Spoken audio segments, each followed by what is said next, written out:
Hi guys, good morning sa ating lahat. Ito ngayon nagagawa ko ng cut moon na design ng bag.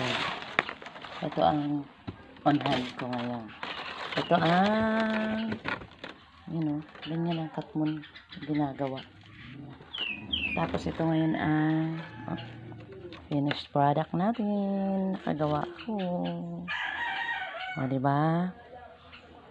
Ito guys ang pattern. Wood handle pattern. Ito naman ngayon ang cut moon design. Nagtataas ako ngayon. Ayan, kinakailangan natin ng ipit guys. Kasi hindi pwedeng walang ipit na luluwag.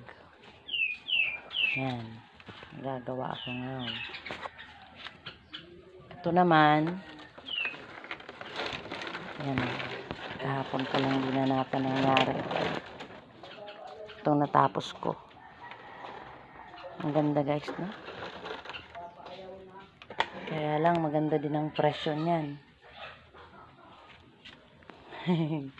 Maganda ang presyo kasi mahirap gawin. Diyos ko. Double pa ang material na nagagamit. Tapos wood handle pa.